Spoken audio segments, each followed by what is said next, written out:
사도행전 1장 15절에서 20절 말씀입니다.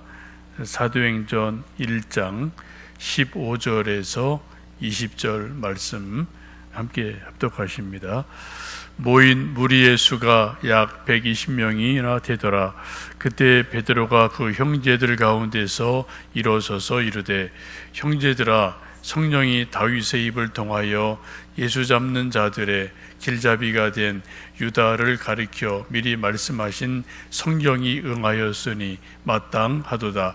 이 사람은 본래 우리 수 가운데 참여하여 이 직무의 한 부분을 맡았던 자라. 이 사람이 불의의 삭스로 밭을 사고 후에 몸이 곤두박질하여 배가 터져 창자가 다 흘러 나온지라. 이 일이 예루살렘에 사는 모든 사람에게 알리어져 그들의 말로는 그 밭을 아겔데마라 하니 이는 피밭이라는 뜻이라. 시편에 기록하였으되 그의 거처를 황폐하게 하시며 그의 거가 거하는 자가 없게 하소서 하였고, 또 일렀으되 그의 직분을 타인이 취하게 하소서 하였도다. 아멘. 마가 다락방에 120명의 성도들이 모여서 기도를 합니다. 120명은 12지파, 12제자의 그 12과 또 곱하기 10해서 완전수를 말하고 새 이스라엘을 의미합니다. 이제 예수님 부활 승천하시고 새 이스라엘 믿음의 공동체가 출범을 하려고 지금 막 준비가 거의 완료된 그런 상태입니다. 이때 한 가지 숙제, 풀어가야 할 숙제에 걸리는 문제가 있습니다. 바로 가롯 유다의 문제입니다. 가롯 유다가 예수님의 12제자였던 것은 분명하지요.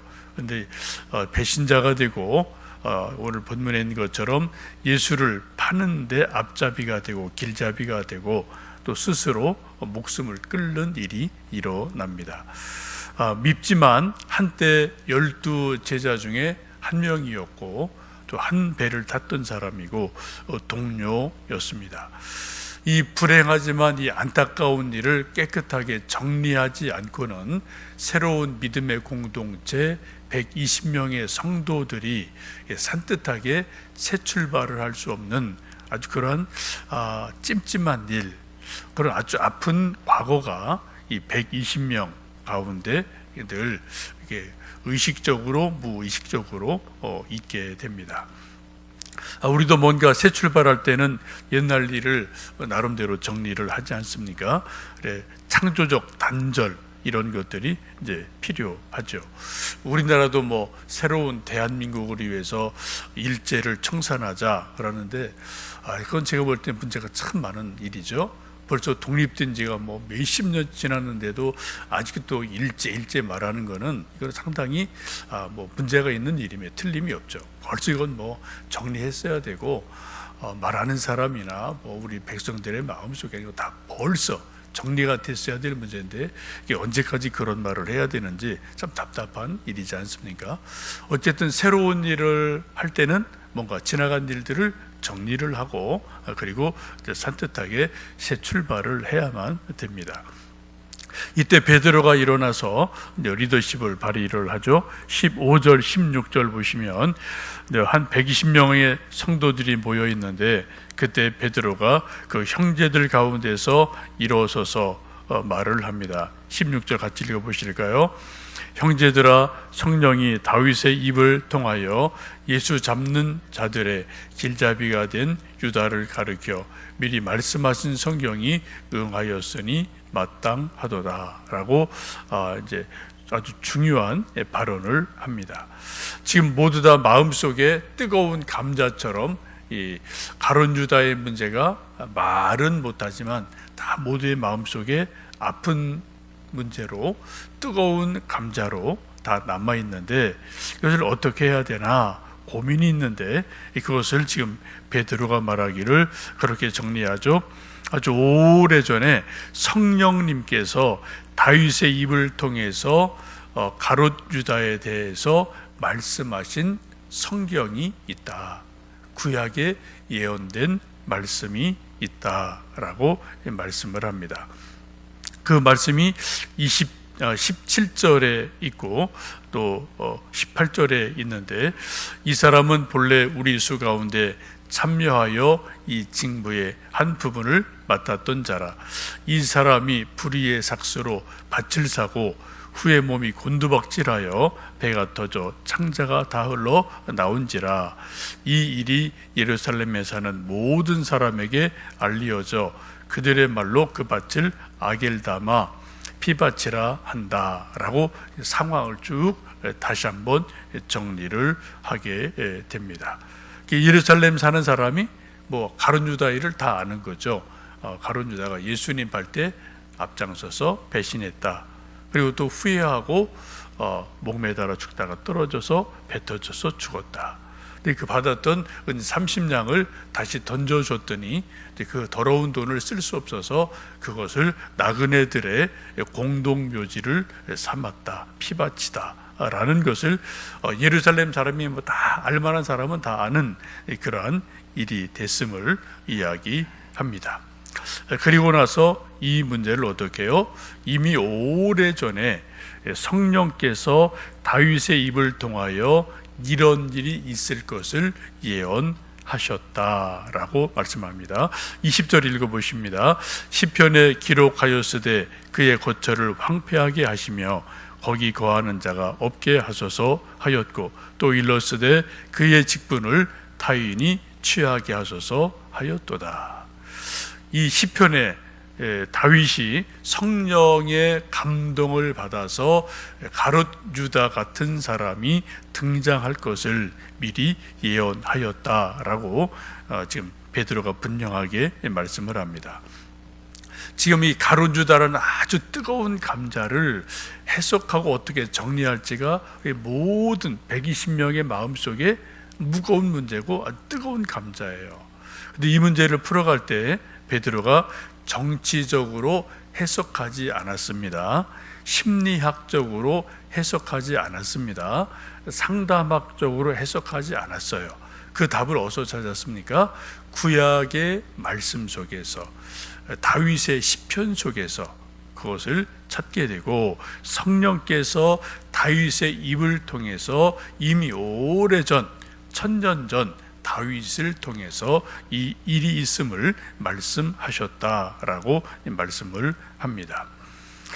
이제 많은 학생들이 대학을 졸업하고 대학원을 졸업할 때 이제 논문을 쓰죠. 논문을 쓸 때 여러 가지 중요한 인용을 하게 됩니다.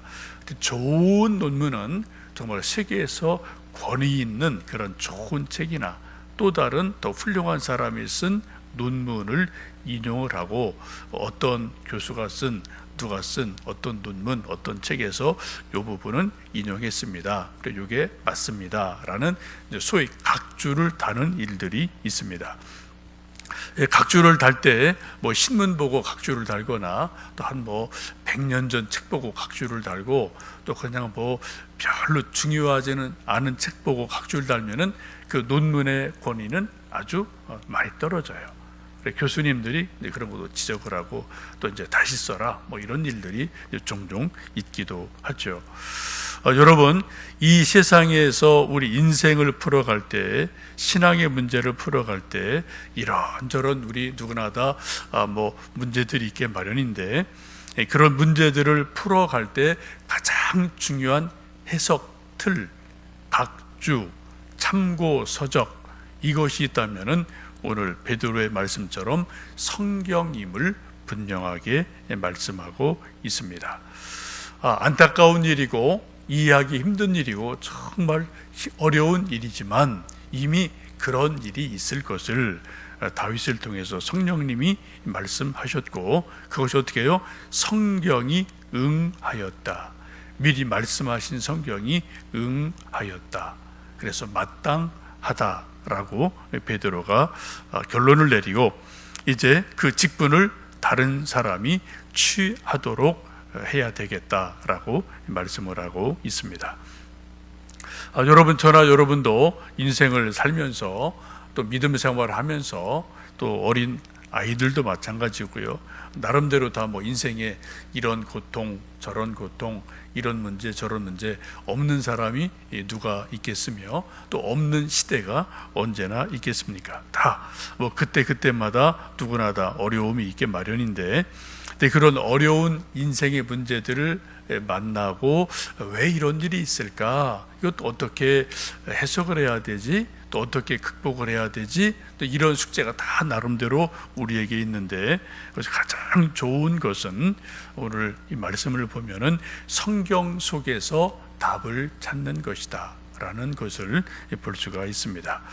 물론 때때로 우리가 상담가의 도움이 필요하고 또 심리학자의 도움이 필요하고 또 불신자들은 뭐 무당을 찾아가서 뭐 기대기도 하고 이런 일들이 있습니다만, 그럼 우리 믿음의 사람들은 우리 인생에 있어서 크고 작은 많은 문제들이 있을 때 그것을 해석하거나 극복할 힘을 얻는 가장 좋은 것은 하나님 말씀 성경이다 라는 것을 볼 수가 있습니다. 여러분, 성경 속에는 수천 명의 사람들이 등장을 하고요, 뭐 별의별 일이 다 있죠. 우리가 뭐 상상하기 어려운 일도 성경 속에 실제로 옛날 사람들 속에 그런 일들이 있었고, 또 그런 것을 또 오늘 우리가 또 재해석하고, 그럼 우리가 어떻게 할 거냐, 또 이런 문제들 우리는 이런저런 답을 성경에서 얻습니다. 우리가 핸드폰을 쓰던 핸드폰이 고장이 나면은 우리가 좀 이것저것 만져봐도 못 고치는 게 참 많아요. 워낙 이게 아주 복잡하기 때문에. 그래서 우리가 핸드폰 고장 나면은 이런데 뭐 핸드폰산 이런 뭐 가게 가서 이렇게 저렇게 하면은 거기 담당 직원이 이렇게 좀 뭐 만져주고, 어떤 때는 해결하는 게 있고, 자기들 해결 못하면 저기 수리센터 가세요 해서 이제 뭐 조금 더 큰데 이제 보낼 때가 있지 않습니까? 거기 가면 그 사람들은 이 핸드폰에 대한 매뉴얼을 100% 다 숙지하고 있는 사람들이에요. 그래서 몇 가지 이렇게 딱딱딱 체크를 해보고, 요거는 여기가 문제가 있구나, 여기가 문제가 있구나, 그걸 보고 바로 또 핸드폰을 고쳐주는 일들을 여러분 뭐 종종 경험하실 겁니다. 저도 이제 아이폰을 쓰는데 가끔 저쪽 인계동 쪽에 이제 거기 수리센터를 가본 적이 있어요. 제가 이제 갔던 이유 중에 하나는 충전이 이제 밤 잘 때 이렇게 좀 충전을 이렇게 이제 전원을 코드를 꼽아내야 되는데 이게 이제 충전이 안 돼요. 아침에 보면은 됐는 줄 알았는데 밤에 그대로 막 조금 되다 중간에 끊어진 거예요. 이상하다. 그리고 요 가까운 데 가도 도대체 모르겠다는 거예요. 수리센터 가보세요 해서 한 2번 가봤는데, 갔더니 뭐 그분들 뭐 대부분 딱 현상 이제 상황을 얘기했더니, 그거 거기 이렇게 좀 코드 꼽는데 속에 먼지가 들어가서 그렇습니다 그러더라고요. 저는 생각 못한 거예요. 먼지가 어느새 이렇게 몇 년 주머니에 넣고 또 이제 뭐 이렇게 하다 보니까 먼지가 조금 이렇게 그 안에 쌓여갖고 접촉이 안 된다는 거예요. 그래 그런 뭐 진공기 이렇게 막 쭉 빨아내니까 뭐 대부분 되는 거예요. 참 이게 놀랍더라고요. 뭐 대단한, 저는 이제 뭐 문제가 있는 줄 알았더니, 그래 저도 이제 그걸 한두 번 경험을 해서 좀 잘 안 되면은 이쑤시개로 아주 천천히, 또 이게 긁히면 안 되니까 이렇게 살짝 이렇게 조금 이렇게 좀 이렇게 안에 이렇게 좀 해주면은 또 이렇게 잘 되더라고요. 이게 별거 아니에요. 알면 별거 아니에요. 하여튼 뭐든지 그렇지 않습니까? 우리가 모르면은 정말 답답한 일인데 알면은 뭐 별거 아니에요. 여러분 핸드폰도 매뉴얼이 있습니다. 근데 매뉴얼대로 축축 하면 고쳐져요. 정상이 돼요. 우리 인생도 수많은 이런저런 문제들이 있습니다. 근데 우리가 다 나 자신을, 또 우리 아들, 딸을 우리는 다 몰라요. 근데 우리가 어떻게 알 수 있을까요? 우리 창조하신 하나님께서 이 성경 속에 우리 인생이 겪어가는 모든 문제들을 케이스 스터디처럼 다 수천 수백 건의 일들을 다 기록해 놓으셨기 때문에 우리가 성경을 읽고 또 거기서 합당한 말씀을 알 수 있다면 우리 인생의 문제들을 또 해결받고 해석할 수 있고 극복하는 은혜가 있을 줄로 믿습니다. 여러분 오늘도 또 말씀 읽으면서 또 우리 인생의 문제를 기도하면서 하나님의 은혜 속에서 또 해석할 것 해석하고 이겨나갈 것 이겨나가고 또 힘을 얻으시는 오늘 하루 되시기를 주님의 이름으로 축복합니다. 기도하겠습니다.